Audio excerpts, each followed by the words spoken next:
Okay, so speaking about Camões, Camões died on the 10th of June, 1580. So that's why, right? That's why we are celebrating Dia de Portugal de Camões.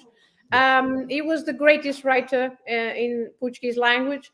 And Camões is so important for Portugal that the Portuguese language is known as the language of Camões.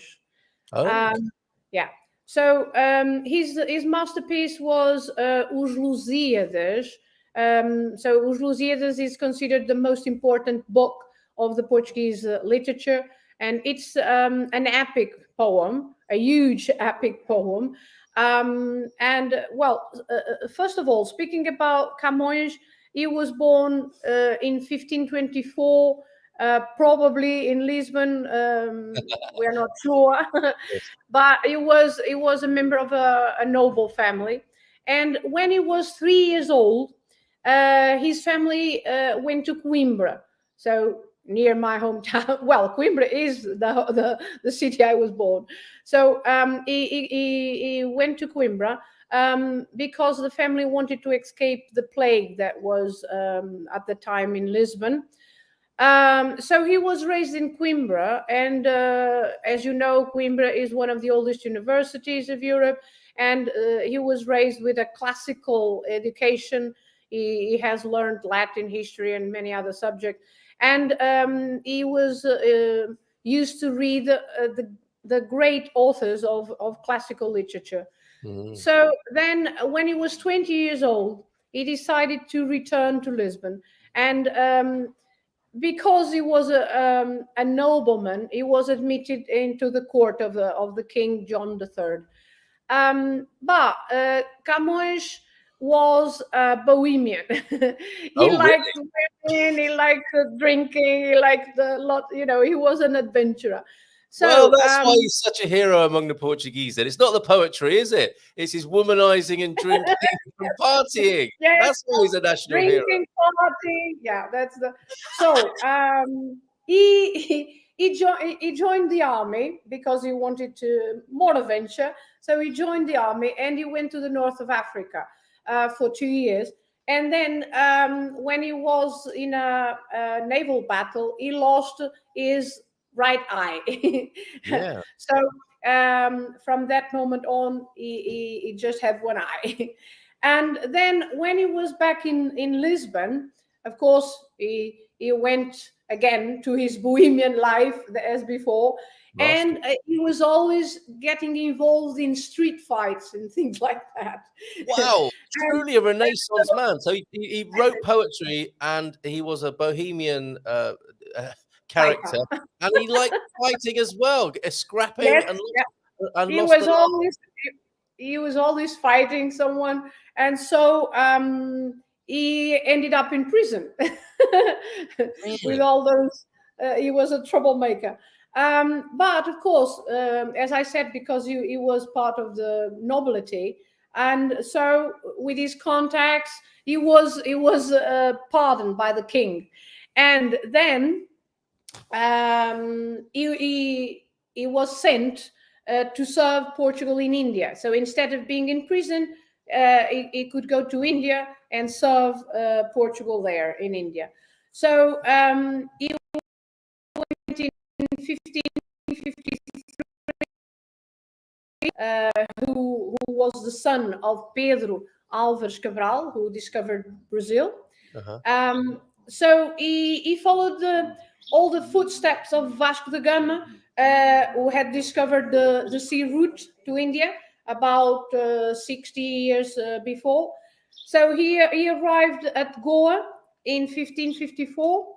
Then he spent about 15 years altogether in the East, which was essential also to his development as a writer and a poem, because besides having a classical education at the University of Coimbra, then going to the East gave him new horizons, right? So he had lots of new experiences, so which made him the best Portuguese writer of all times. So he wrote Os Lusíadas. He started writing there. Then later he was sent to Macau, again because he got involved in some quarrels, Well, he and had so to leave he Goa. was, He's having a great yeah, time he in went Goa. on, Yeah, fighting, and so he was sent to Macau, and right. then he stayed there for 2 years. And then when he was returning from Macau to Goa, his boat sunk, and he survived. And he was so worried to save his masterpiece, the Lusíadas, that he was grabbing the original manuscript of Lusíadas and carrying it on one hand above his hand, above his head, and swimming just with the other arm and with one eye, right? Like that. What a legend! What a total Lusophonic legend this man Yeah. is. So he went to Goa then, and then later he wanted to return to Portugal in 1567. But he took a boat. He was told that the boat was going to Portugal, but it wasn't. Oh, okay. He was taken to what now is Mozambique in Africa, right? Jesus, So instead, he just landed in Mozambique, and he stayed there for about 2 years also. And because he didn't have anything there, so he lived very poorly, in great poverty. And then later on, a friend helped him and took him back to Portugal in 1570.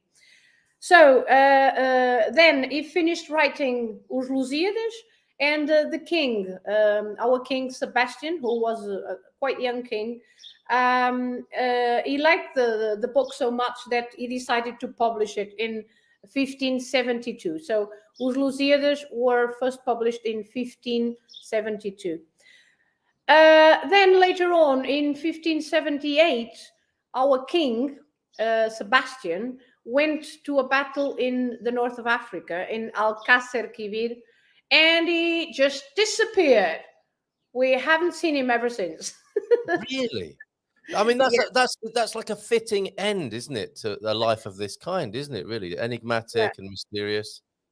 Yes, there is, of course. Then there are always legends, and so there was a legend saying that on a foggy morning, our King Sebastian would return on a foggy morning. Oh, I But beg I your think pardon. Sorry, the king disappeared, not Camões. not Camões, no, the Oh, king. The okay, king okay, okay. disappeared. No, okay, I've heard this legend, and then he's But supposed. Yes, but go on. Yeah. I'm sorry, but I'm speaking about the disappearance of the king, because Uh-huh. it was important two Okay. years later, because with the disappearance of the king, there was a succession crisis, right? So who was next in the throne? Yes. And so for 2 years, until 1580, there were lots of problems, and Portugal ended up losing its independence to Spain, and so we became part of the Oh. empire, and we were ruled by the King Philip II of Spain, the first of. Ooh. So yeah, ooh. Yes. Ooh. So in 1580, have you noticed that it's the same year when Camões died? Yes. So we can say that our greatest poet died, and our nation also died as a nation, right? Because the same year Camões died, we lost our independence to Spain, and we were part of the Spanish Empire for 60 years. So then, just in 1640, we had a revolution in October, in December, to restore our independence on Wow. the 1st of December. But so about the Lusíadas. So Oh, all right. Let me just give you the full. Lusíadas, this is just a school book, Yes. a school edition of Os Lusíadas, because of course this is the 16th century Portuguese, and so every student at school, they all have to read this, And because it's 16th century Portuguese, there is a lot of explanation on the book, right? Is it hugely different, Filomena, the language of that time and the contemporary language? Of course, I mean, it's like Shakespeare language, right? Okay, so that's the kind of the comparison. You have to kind of do a little bit, quite a bit of like the Tao for right in English. It's also a bit different. Yes, okay. It's there are, and of course the kind of vocabulary and everything, right? So this is an epic poem then, and it tells the deeds of the Lusitanians, because os Lusíadas means the Lusitanians, the people from Portugal, right? Like the guy in the picture, like the guy in the picture here. That's a Lusitanian warrior. The guy in the picture is Camões. Yes, Antonio F's YouTube picture here. That looks a Lusitanian warrior, I think. Okay. Yeah. With the sun, I can't see much, but yes. Yeah, but yeah. So it's basically it's about the Portuguese, and it's about Vasco da Gama sea route to India. You know, the Portuguese discoveries. So it's all about praising the deeds of the small nation that was Portugal, but with lots and lots to give to the world, right? Fantastic. And Filomena, when kids are studying at school, sorry, I got to get the pronunciation right. Lusíadas is the epic poem. Lusíadas. But to make it work for kids, and especially teenagers, you'd want the bio as well, wouldn't you? The biog and the story of Camões. Because, I mean, what a great history lesson to learn about the boozing, brawling, drinking, fornicating, navigator. I mean, what a fantastic story to be able to tell and hear as an inspiring backdrop to then hear the literature. Yeah. Was it like when you were amazed when you were a teenager learning about Camões? Well, yeah, we usually learn this at school when we are about 14 right. years old. Yeah. Yeah, it will depend on the quality of the teaching, I guess, won't it? Yes. Sometimes we don't know all the details. Yes, of course. Yeah. Fornicating, but okay. Yeah. But so this is a very big poem. It has 1,102 stanzas, and so altogether 8,816 verses. So and everything throughout the entire book are subject to the same rhyme scheme. So imagine the effort to do the rhyming scheme all the same throughout the book. Wow.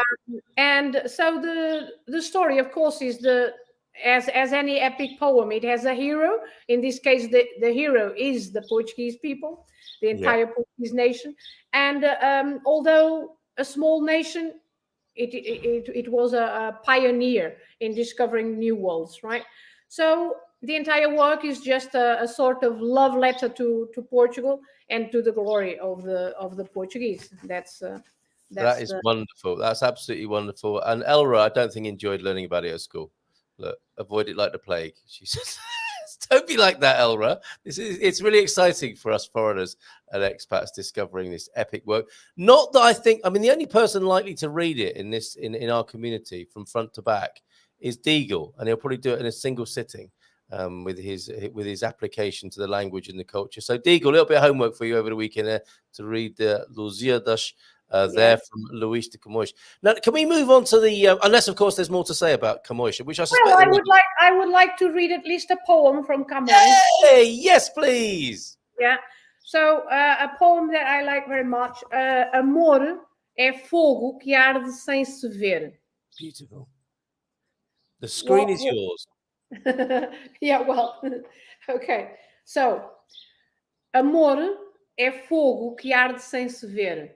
É ferida que dói e não se sente. É contentamento descontente. É dor que desatina sem doer. É não querer mais que bem querer. É andar solitário entre a gente. é nunca contentar-se de contente, é um cuidar que ganha em se perder.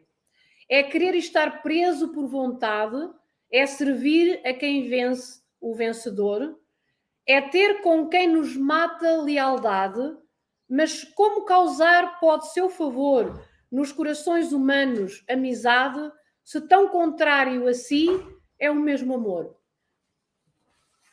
Beautiful, beautiful. Will you give us a sense of the poem, a translation, maybe not a whole translation, but what are we dealing? What human themes are we dealing with? So this means love is a fire that burns without being seen. Oh yes, right? Yeah, we can all attest to that.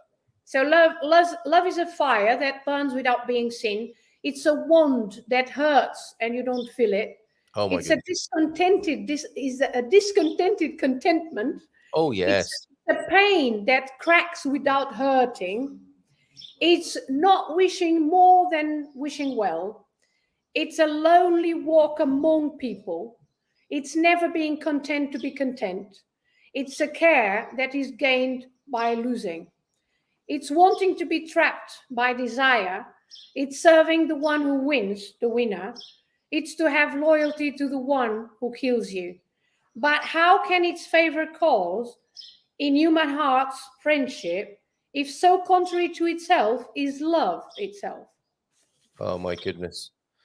A few things to say there. I mean, this is no wonder you're such a hit with the ladies. I mean, you start reading that and it'd be like, I'm not quite sure what you're saying, but oh my God, let's get naked. It's that kind of quality, isn't it, of the poetry?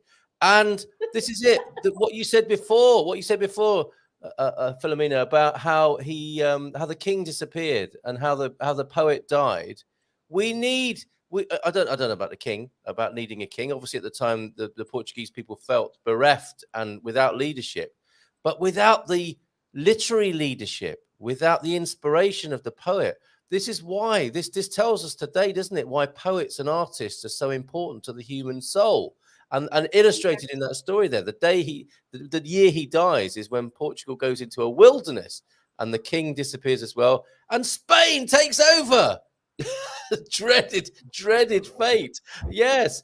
So look after the poets in your lives, everybody. That's a great takeaway this morning from what Filomena is telling us, and on this special day, Portugal Day here today. Yes, love the artists and the poets, everybody. Especially now, we really need them. And is King Sebastian, the one who's supposed to come gliding in on the clouds at some point? Is that him? Sebastian, sorry. I heard that one of the kings, he disappeared. Is he the one who disappeared to Brazil? And one day he's supposed to come. No, he disappeared in the north of Africa. Oh, okay. He disappeared in a battle. And the legend says that he will come back one of these mornings, but on a foggy morning, he will come back. Yeah. Okay, that's what I've heard, because they say that on the Silver Coast, and you look out on the Silver Coast across a sea mist, and maybe King Sebastian will come back to us. Yes, okay, yes. So if it's a foggy morning, watch out, because King Sebastian might return. Yes, and he's going to be in a bit of a state after all this time. Let's face it; it's going to be like the Thriller video when King Sebastian returns. Okay. Wow. Okay. Thank you so much for that treat of the Portuguese national anthem, which very Elra again, saying the poet in the translation that we had, the poetry was taken out of it. It happens, doesn't it? It would take a very skilled person to translate the Portuguese national anthem and still make it rhyme. But I love the vibes. I love the vibes of the Portuguese national anthem. There we go. That we've got Camões there. The Comunidades Portuguesas, the community part. What's the significance there? This is uniting Portuguese people all over the world and in the country. Yes. The Portuguese, the Portuguese are spread all over the world, right? For sure. And so today, it's a very special day, especially if you are not in Portugal, if you are an immigrant. Yeah. Of course, today is a very special day because you really miss your country. Yeah. And so you have to celebrate the fact that you are Portuguese and that you speak Portuguese. So this is a celebration basically of being Portuguese, speaking Portuguese. This is a celebration of the Portuguese language, essentially. Beautiful. So shout out if you're American. Call out if you're British. And I don't know what the Portuguese would do to their friends and family around the world, but lots of love to you. I mean, here we are loving your country, being in your country and enjoying your hospitality. Love to you wherever you are in the world. Beijinhos, beijinhos. And beijinhos para todos, beijinhos. yes, abraços for all the Portuguese people around the world this morning. Quite incredible.